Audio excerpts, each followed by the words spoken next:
Dogecoin was started in 2013 as a joke. Jackson Palmer forked Bitcoin and created his cryptocurrency as a play off of the Doge meme. The currency became popular as a means of Reddit users tipping each other. If I made a comment on Reddit that you liked, you might send me some Dogecoin.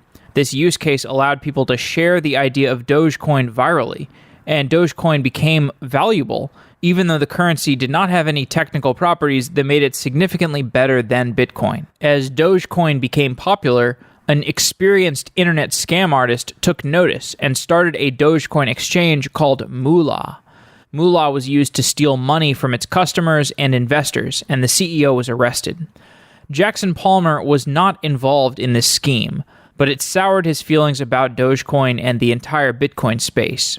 His coin, which had been created as a joke, had been hijacked and repurposed as a weapon to steal money. Jackson left the Dogecoin community in 2015 to focus on other things.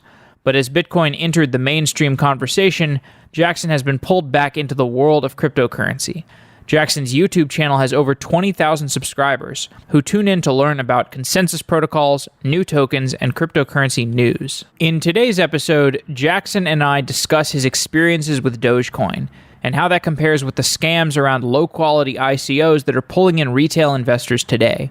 We also discuss more positive things, such as proof of stake and newer consensus protocols. If you're looking for an internship, apply to the Software Engineering Daily internship at softwaredaily.com/jobs. And if you're looking to recruit engineers, you can post jobs for your company there as well. It's completely free to post jobs and to apply, and we're hoping to find interns to contribute to the Software Daily open source project. If you want to see what we're building, you can go to softwaredaily.com or check out our apps in the iOS or Android App Store. They have all of our episodes with recommendations and related links and much more material. Also, meetups for Software Engineering Daily are being planned. Go to softwareengineeringdaily.com/meetup if you want to register for an upcoming meetup. In March, I'll be visiting Datadog in New York and HubSpot in Boston. And in April, I'll be at Telesign in LA. I hope to see you there.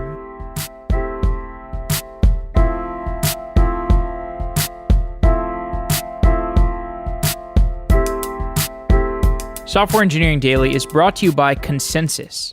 Do you think blockchain technology is only used for cryptocurrency? Think again. Consensus develops tools and infrastructure to enable a decentralized future built on Ethereum, the most advanced blockchain development platform. Consensus has hundreds of Web3 developers that are building decentralized applications, focusing on world-changing ideas like creating a system for self-sovereign identity, managing supply chains, developing a more efficient electricity provider, and much more. So, listeners, why continue to build the internet of today when you can build the internet of the future on the blockchain? Consensus is actively hiring talented software developers to help build the decentralized web. Learn more about Consensus projects and open source jobs at consensus.net/SE Daily. That's CONSENSYS.net/SE Daily. Consensus.net/SE Daily. Thanks again, Consensus.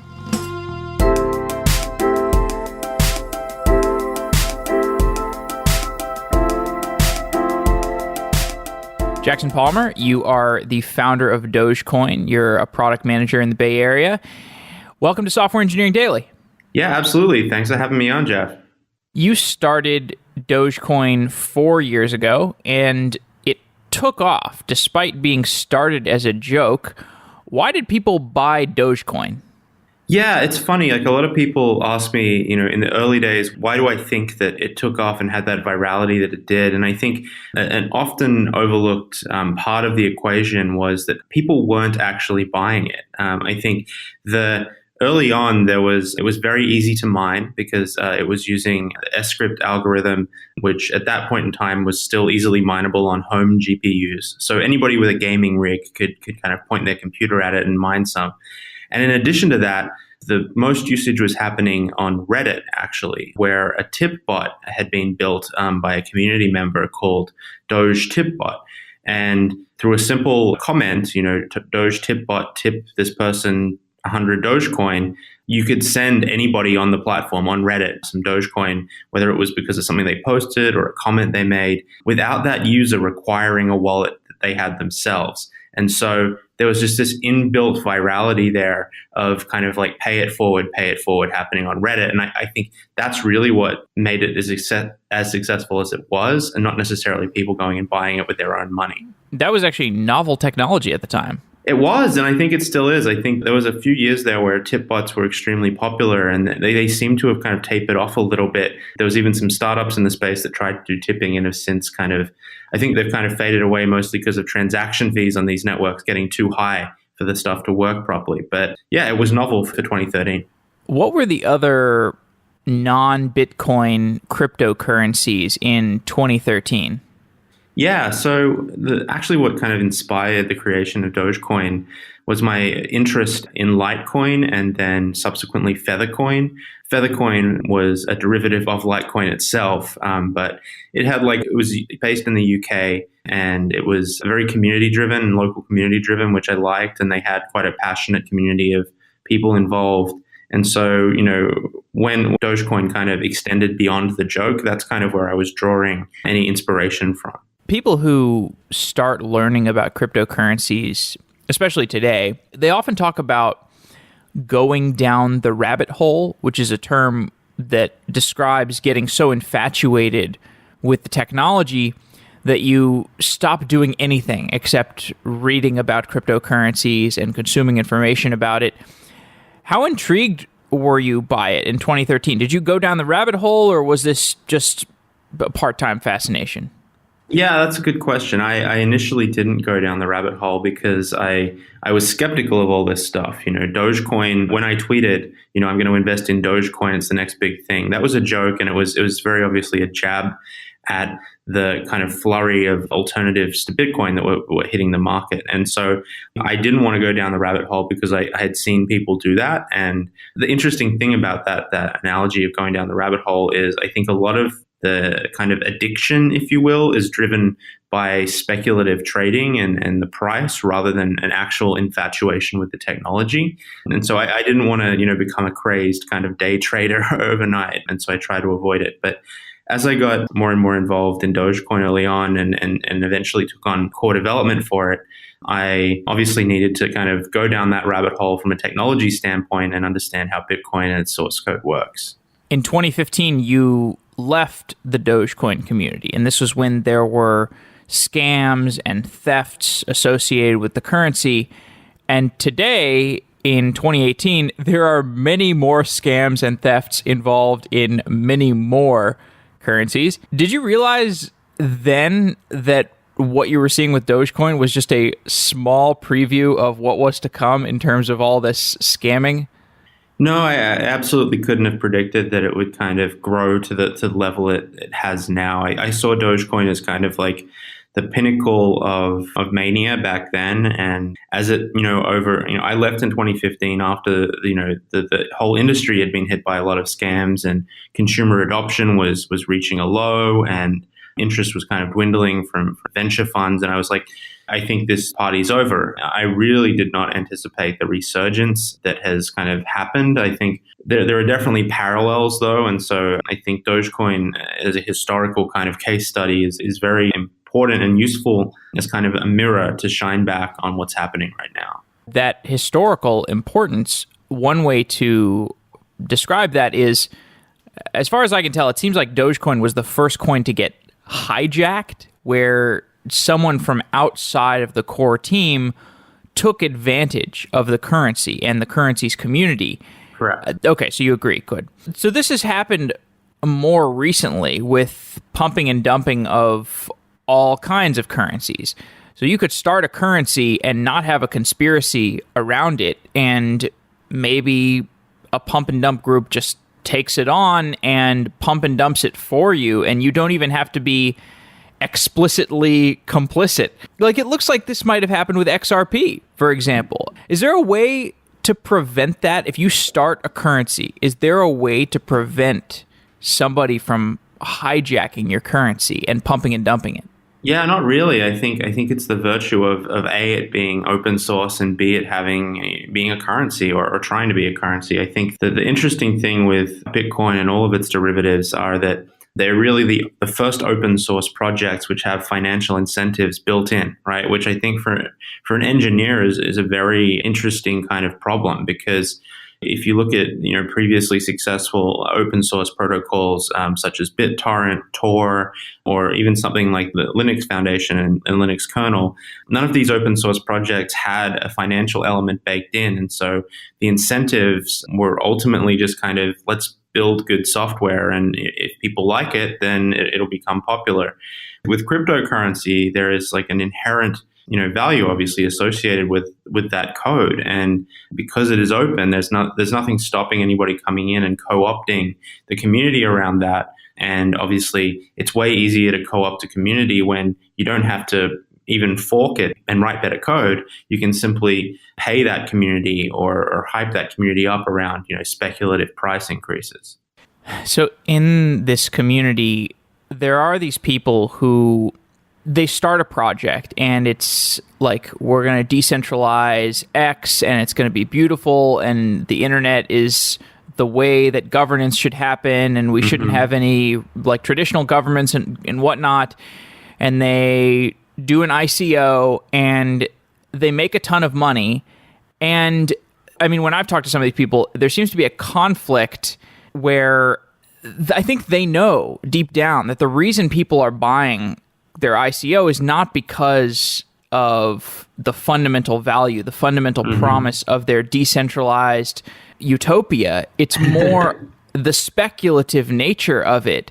And do any of these people that you've talked to that have done these ICOs, do they feel morally conflicted, or do they even have trouble processing it morally? Like, because they find themselves in this position where they're tremendously rich and their project has not really gone anywhere or been used for anything. And so then they look at inside themselves and they're like, now I don't feel so motivated to decentralize the world. I wonder why that is.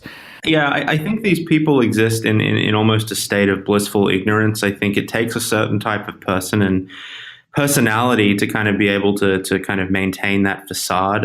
You look at a lot of these projects, things that are like, we're putting, the dental industry on the blockchain, or a lot of these things that are doing enterprise plays, with these app tokens. And, why are thousands of consumers all across the world buying these things? Like, obviously not to actually use the platform if it ever is built, but mostly so they can flip the thing for, some speculative profit in the future. The funny thing is, if you talk to any of the people involved in this project, and I do, talk to them all the time, I think whether it's simply to kind of maintain their legal position or whatever, I think they're very proficient in maintaining that facade and saying, oh, no, the people are actually going to use this thing.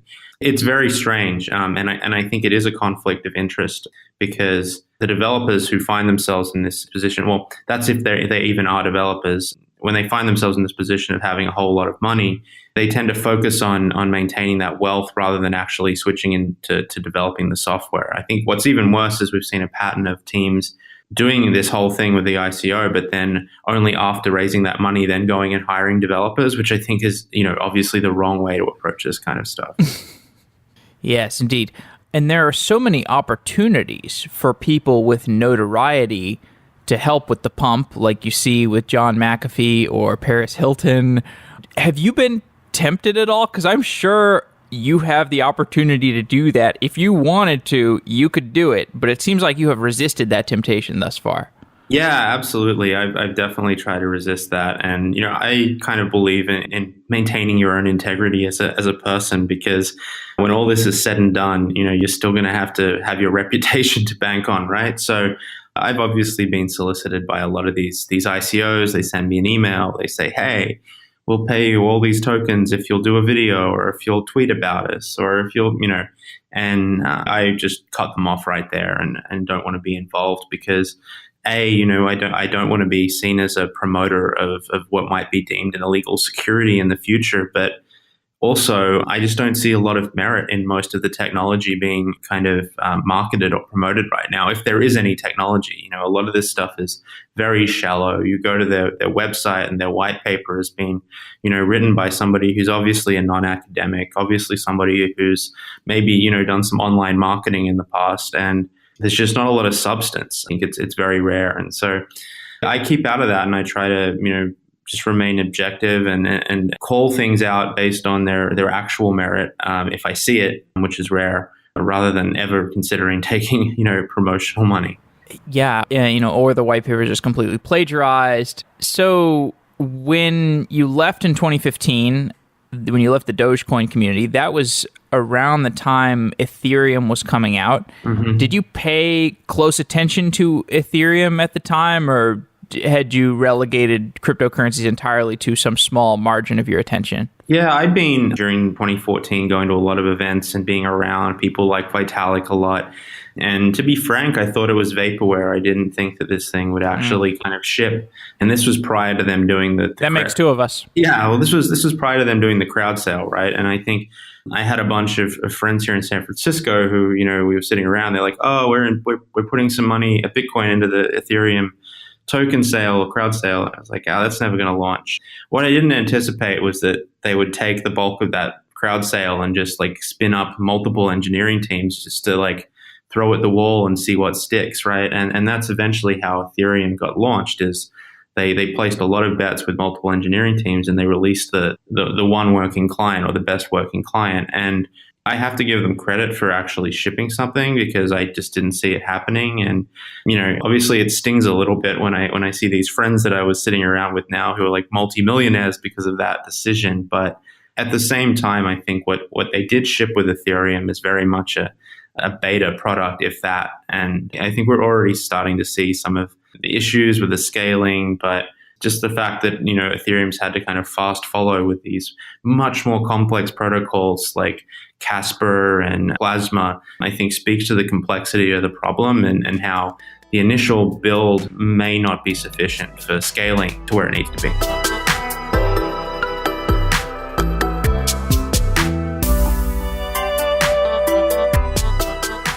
The Casper mattress was designed by an in-house team of engineers that spent thousands of hours developing the mattress.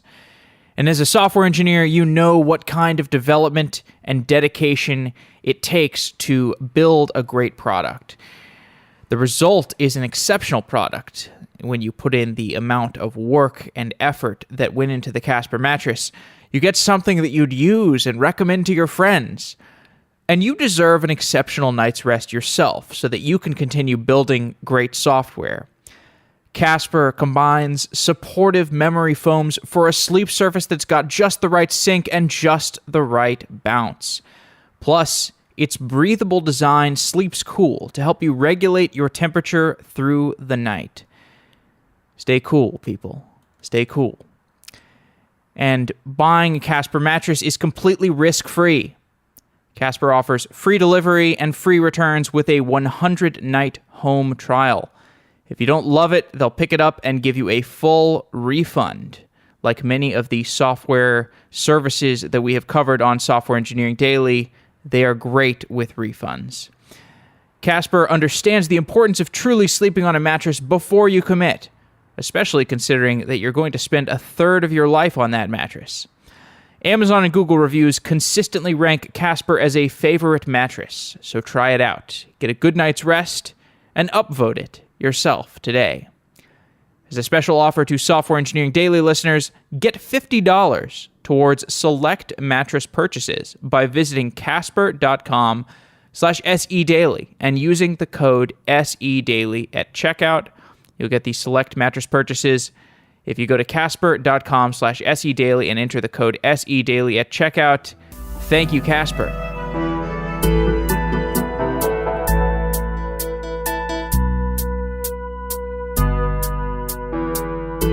What I didn't realize about Ethereum, the biggest thing that I didn't realize about Ethereum is, you look at the morally conflicted, technologically inept ICO pump and numbers that we just talked about.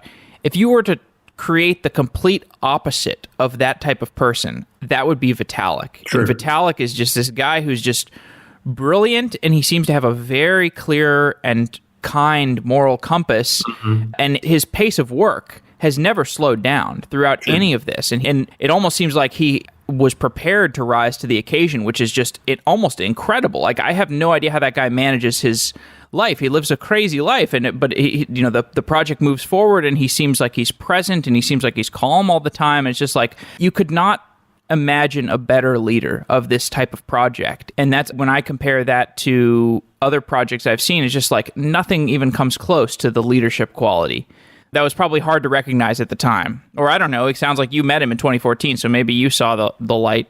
No, I think, it was always obvious that he has a spark that others may not have. And I think that, I'm glad that I kind of align with his kind of, you mentioned he's kind. I think he does have a good moral compass, which is something that, is honestly hard to find in the crypto space. I think there's a lot of different incentives and people have agendas, and he doesn't seem to, which is pretty good.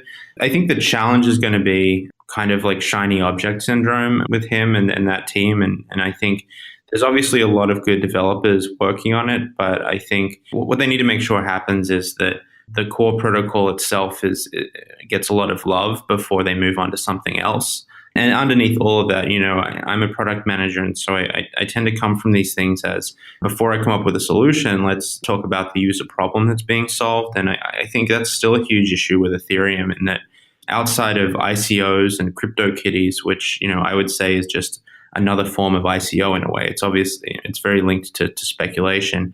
There isn't a lot of use happening of the Ethereum platform, right? So again, I really think the right direction for them would be to look at what's the actual user problem we're solving. Is it peer-to-peer commerce? Is it some novel use of smart contracts that solves a real world problem, and then go from there, rather than inventing protocols which kind of branch off in a million different directions that are kind of self-serving and meta in a way, then instead of, focusing on a core issue, which I hope Vitalik does, because I think Vitalik does seem to have, a pretty strong moral compass. He does seem to stand for social justice and that kind of stuff. And so I would like to see him focus on things that actually contribute back to society, instead of just making the people who've done ICOs richer and richer and richer. Have you seen anything that resembles a production quality deployment of a smart contract that people can make practical everyday use of, like not counting CryptoKitties?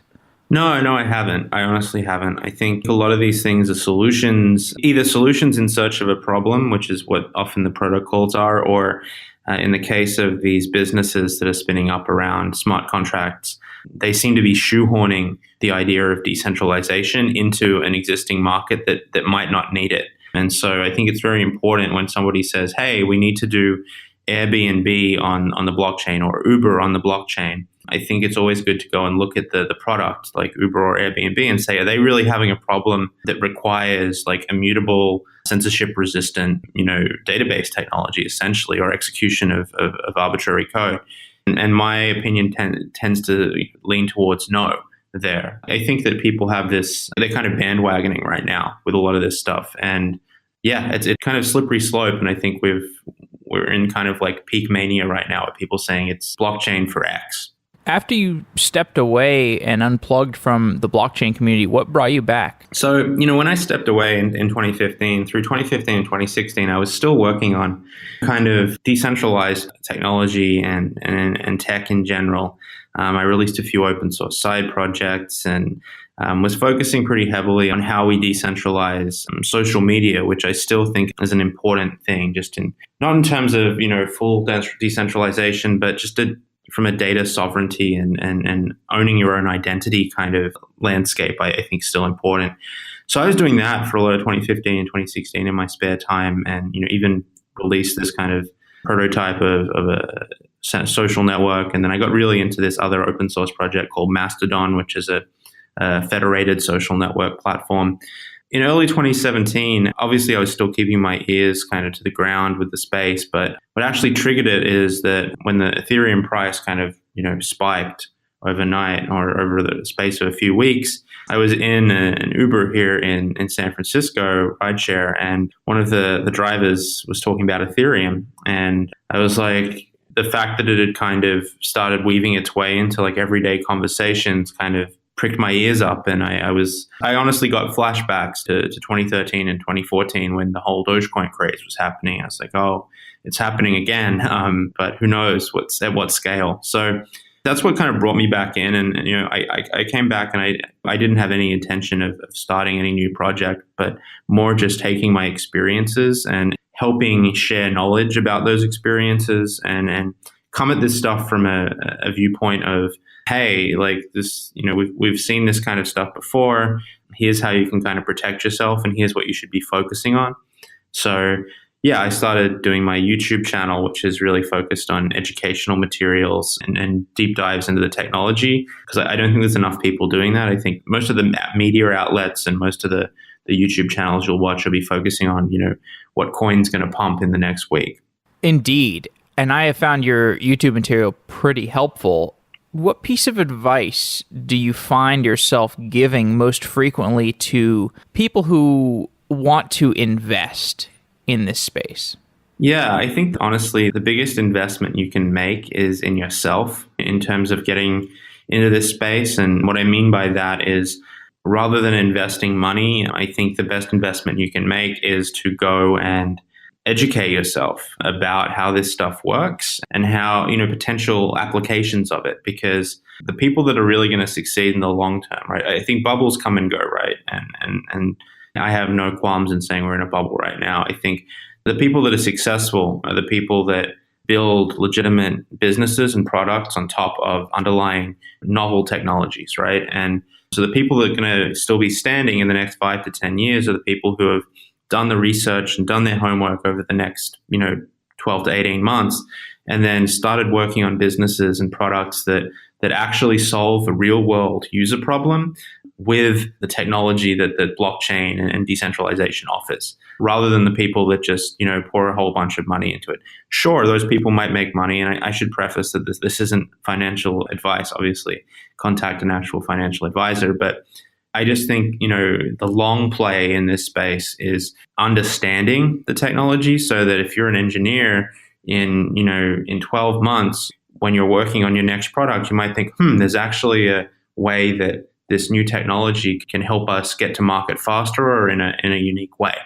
And rather than taking it from if I'm just going to buy it up right now, I'll be rich. Reason being that I tend to think of these tokens and these cryptocurrencies as companies. And just like in the early internet days, those companies are leapfrogged by people who take the underlying, concept, be it the internet back then, and kind of do them one better. And so, I have no doubt that, the cryptocurrencies like Bitcoin and Ethereum and these things are just the early players, right? They're going to be like the MySpaces and the Friendsters of cryptocurrency.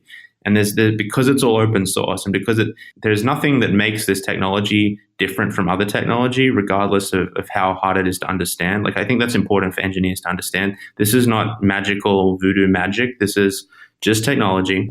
And because of that, somebody's going to come out and release the Facebook and the Snapchat of the crypto space and essentially leapfrog Bitcoin, which would be the outdated technology.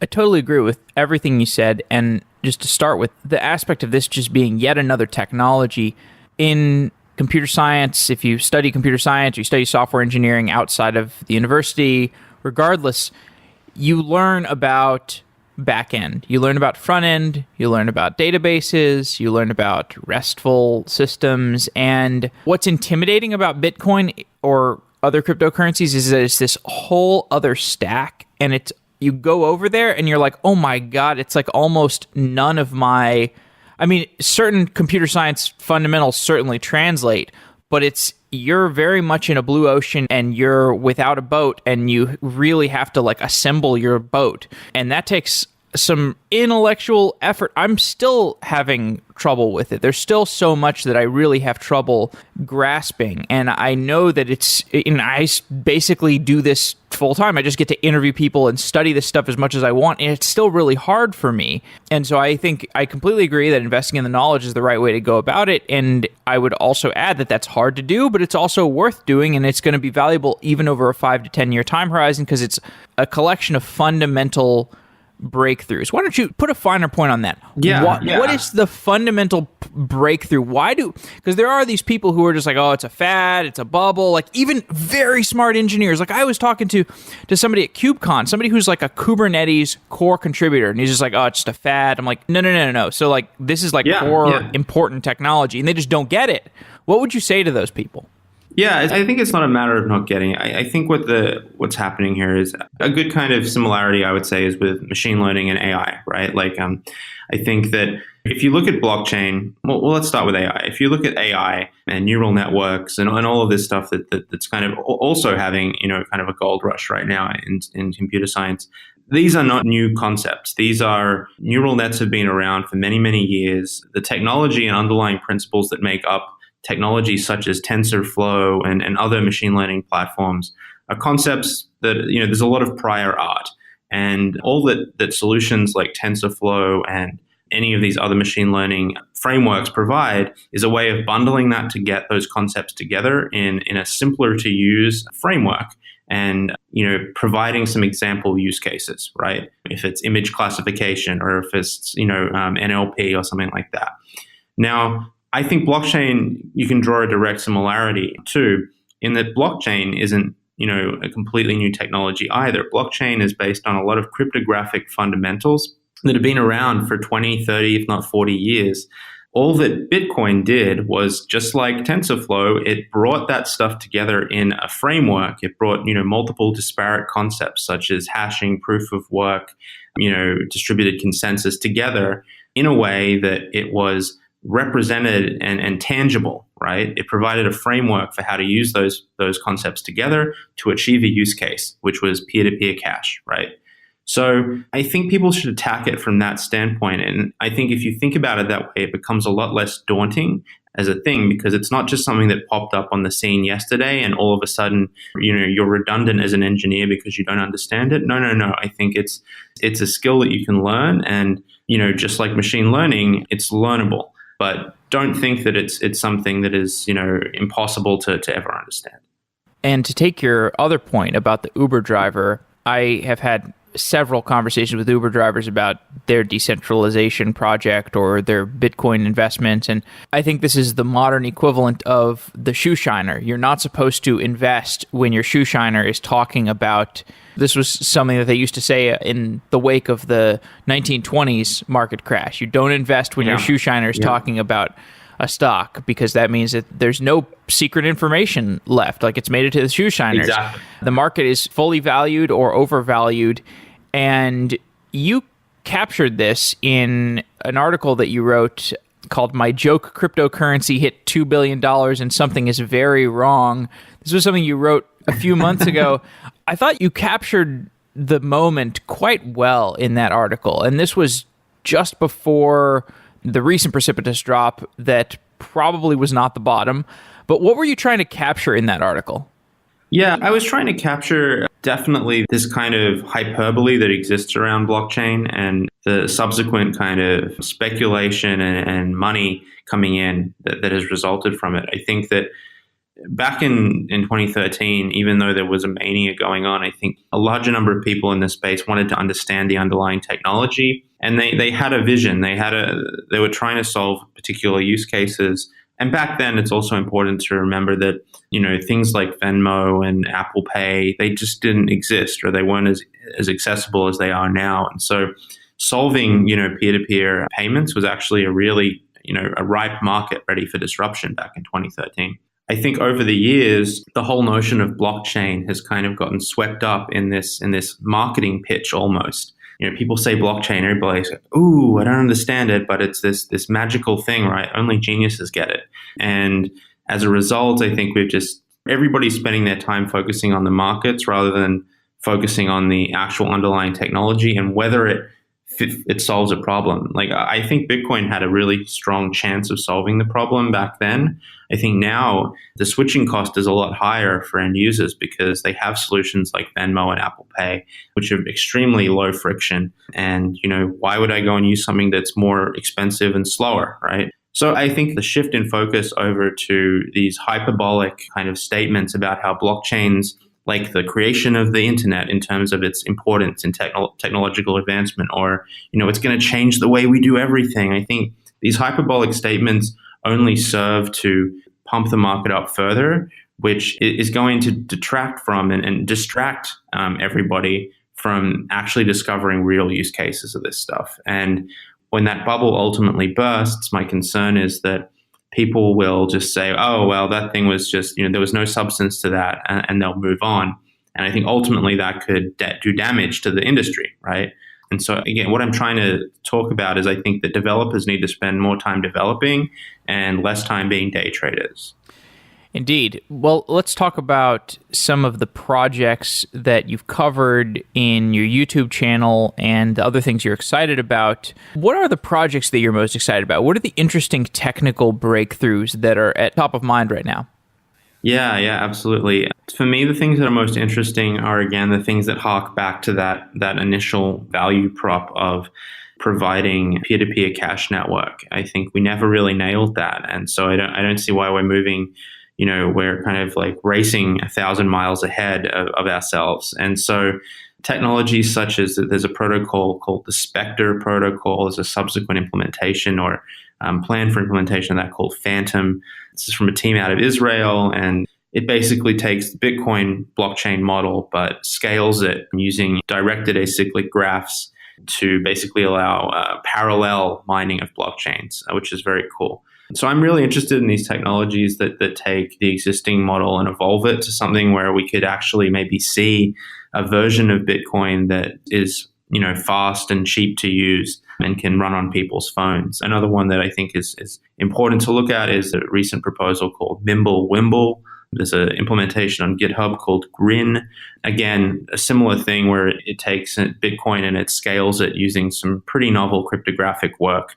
Again, it's not new technology, but it's just taking prior art and basically, bundling it together in an efficient way. So those are the projects I'm really interested in. I think that the things that are really down low at the infrastructure level and rethink things rather than, it's blockchain for X, because I think those, as we saw with Uber, I think, everybody remembers a couple of years ago, there was the on-demand economy where everybody was doing something, Uber for whatever. I think that dries up pretty quickly. And I think we'll see the similar kind of behavior in the crypto space, especially if the underlying protocols can't scale.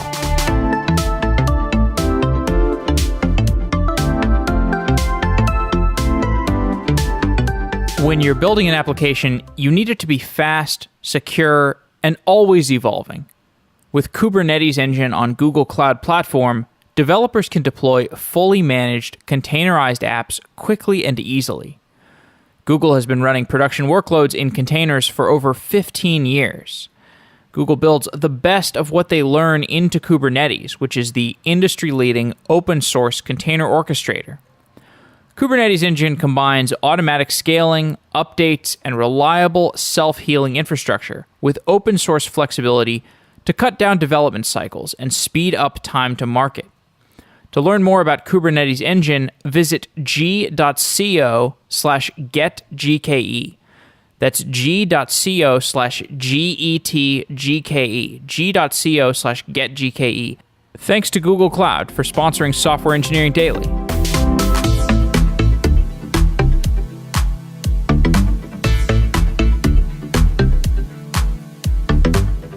The first thing you mentioned, Spectre, with this parallel mining of blockchains. What is parallel? Can you describe that parallelism a little bit more?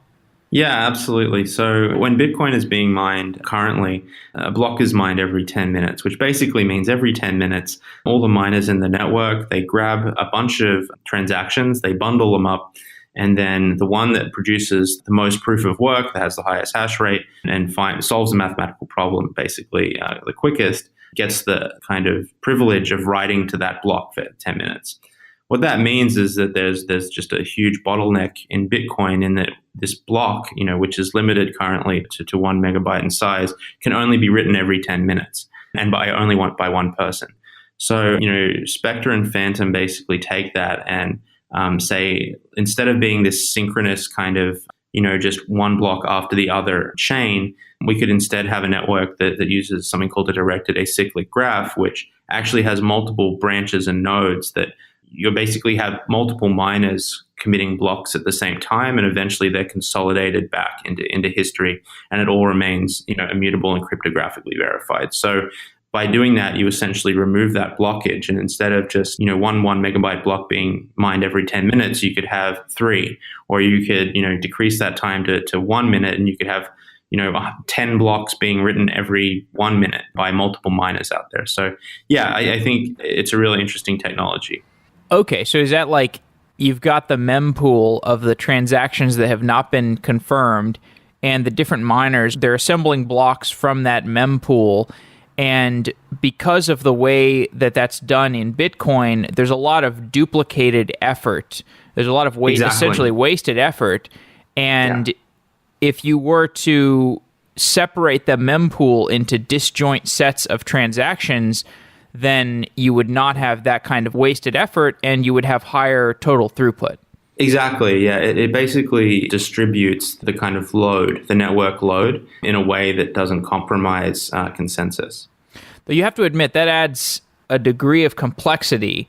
That's the thing. You got to love Bitcoin's kind of elegance or simplicity there. But then again, maybe I'm just saying that because I'm biased towards seeing Bitcoin function. That's what's funny about this. And I think, we had a brief conversation at this Decentralized Fridays event that you have. And you were talking about your skepticism of proof of stake.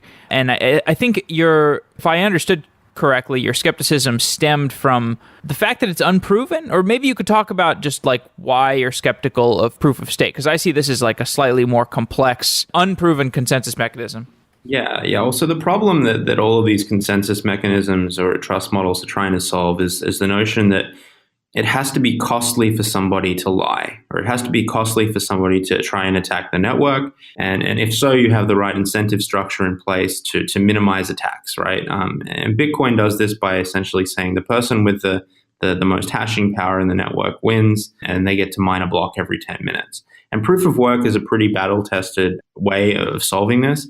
It's very wasteful in that you have a lot of people competing and doing duplicative work for really only one outcome, right? Like only one person is rewarded, and it's very wasteful. But in these other systems, so proof of stake essentially tries to eliminate that. And instead of having to put down your electricity, which costs money, i.e. making it expensive to attack the network, you have to bond or stake coins, where you say, look, I already have 1 million of these coins that are in the network, and I'm going to essentially put down a security deposit for those. And if I lie, I lose them, right? So again, there's the incentive for the person to not lie.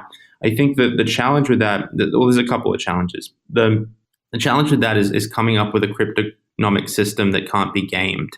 And like you said, with what I was just mentioning with Spectre, I think proof of stake to an even higher degree has to add a lot of complexity and kind of these rounds of voting and that kind of stuff to basically make sure that system where all your staking is. The beauty of proof of work is that you're staking something. The thing you're putting at stake, or the thing that you're burning money on, is a real world resource, i.e. electricity and computing power. When the thing that you're putting at stake in a proof of stake network is just digital money, which doesn't have any tangible representation, it actually doesn't cost you anything except if that money is worth something to you, right? And so there's all these like incentive structures you have to try and make that work. And it also, because that money is digital, there's a problem in proof of stake called the nothing at stake problem, where there's no incentive for you not to try and game the system. In Bitcoin, you have to be selective where you point your proof of work, right? Because if you point it in the wrong place, or you try and mine a block maliciously, you lose everything, right? You have one shot every 10 minutes. In proof of stake, I can stake those coins, but then, and this is getting a little technical, but I can try and mine multiple chains and forks because there's no incentive for me not to, right? Like I can do that. It's because it's just digital money. So I think that's a huge problem that the whole network is going to solve. And then also you just have the same problem that exists in Bitcoin. People complain about miner centralization, right? Like all the mining powers in China because the electricity is cheap. Eventually you end up with similar problems in proof of stake where you have these whales who are sitting on a large sum of money. You have the billionaires who, again, control the network. And so it doesn't really fix the problem of centralization. It could actually get a lot worse because rather than having to kind of geographically go and find cheap electricity, if you have money anywhere in the world, you can become one of the largest validators in proof of stake. So some of these protocols try and solve that by adding, algorithms which try and randomly select a staker, a validator from that pool. But the challenge there is randomness is hard, as any software engineer will know. And you also guaranteeing that it can be hard as well. So there's been some attempts to kind of rein that in, and we've seen things like something called delegated proof of stake, which is how the BitShares and Steam and I think EOS will also function. But these all introduce something called masternodes, which, again, are kind of centralized validator sets. So for as wasteful as it is, I think proof of work is probably the most battle tested and proven and has the ability to be the most decentralized because you physically have to burn electricity to play. Do you agree with the hypothesis that proof of stake makes sense because the more of a currency you have, the more interest you have in it succeeding long term? Yeah. Like obviously that's the very basis of proof of stake, right? Like that's the whole concept is like, why would I try and tear down something that I'm invested in? Yeah, absolutely. I think how do you make sure that that person is punished if they do lie? And how do you incentivize them against finding different attack vectors where it looks like they're still, they're not lying, but they actually are, right? Which is what the whole nothing at stake problem is, which basically says if you have enough money, like what's stopping you from going back and changing history by forking off, and creating multiple fake forks. And the way that systems, Bitcoin derivatives that have implemented proof of stake have tried to do this is they implement something called checkpointing, where they have the hashes of kind of history. They basically take the whole chain at a certain block height and they hash the whole thing. And they hard code those hashed checkpoints into the source code so that even if somebody in proof of stake was to try and lie, they could only lie back to a certain point. So again, there's systems to try and circumvent and fix this nothing at stake problem. It's just that they all to date have introduced some level of centralization that centralizes this stuff more than Bitcoin inherently or at a theoretical level is. And let's discuss something totally different, which is Ripple and Stellar and their respective consensus protocols. Ripple is a PBFT consensus system. How does a PBFT system compare to Bitcoin? Yeah, so PBFT, or practical Byzantine fault tolerance, is simply like if you have a group of, say, 10 people, how do you make sure that they're not all lying to one another? And it's a pretty simple round-robin process where you basically have to make sure that 66% of the people all agree, right, and form consensus. It's very basic, and PBFT has been around for many, many, many years, like longer than Bitcoin has. The PBFT actually works really well, and it's used actually in a lot of software platforms. You have technologies such as Raft and Paxos, which do orchestration of virtual machines and servers and stuff like that. And I'm sure a lot of people that have worked on AWS and things have used these before as a way of maintaining quorum between, say, a bunch of Hadoop nodes or servers. The problem with this model is that it only works in what's called a closed membership setting, which is where you have control of, or you have a predefined set of participants in this equation, right? So you choose the 12 validators, and there is some level of trust in that, and say, yep, these nodes are not malicious. We know they're not going to lie. And so in the case of Ripple implements PBFT, and they have to approve the validators in the network, right? So they say, hey, banking partner, can you spin up one of these servers and run it? And we just trust that you're not going to lie. they're not 100% trusting that person because 66% of their trusted validators still do need to agree, or the network kind of fails. But there's a heavy degree of centralization there.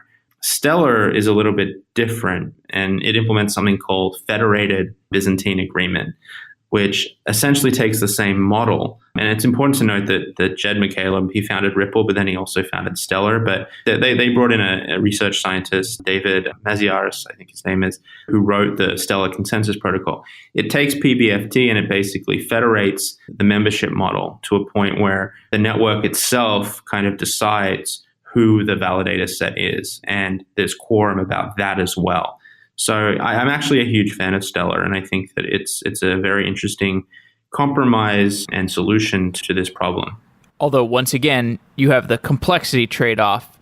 But I completely agree with you that we still have not really seen applications built on these things. We haven't really seen peer-to-peer cash be widely used, so I'm all for the widespread experimentation. Well, yeah, the thing there is, I think that Stellar is complex, but I think to the end user it is not. I think that there's a bunch of nodes running, but for an end user that's using a wallet, just like Bitcoin, you don't really see the miners, right? You don't see how that's all working. That's actually one of my other critiques of proof of stake, is that proof of stake for it to be truly decentralized, it greatly complicates the user experience, because no longer am I just logging into an app that looks like Venmo but is actually sending around Bitcoin. I'm logging in and I'm going to be prompted as to whether I want to stake my coins and potentially become a validator, right? Which, I don't think anybody that's using Apple Pay or Venmo right now wants to think about bonding coins and that, right? So I think from an end user perspective, I think it's just going to be a lot more complicated for people to understand. And in the last several months, as you've seen all these new protocols and new coins come out, how do you decide which ones to actually spend your time analyzing? Yeah, that's a good question. I try and determine which technologies are net new versus taking existing code bases like Bitcoin and simply augmenting them. And that tends to help. Most of these technologies we just mentioned are all different code bases. And so that is kind of how I judge it, because I think while incremental improvement on Bitcoin is useful, I think more often than not, the coins that are Bitcoin forks are really just cash grabs rather than, people actually trying to move the space forward. So, that's kind of my way of looking at it. And also just keeping a very close eye on the research community around Bitcoin and looking for white papers, be it Mimblewimble or Spectre or Phantom.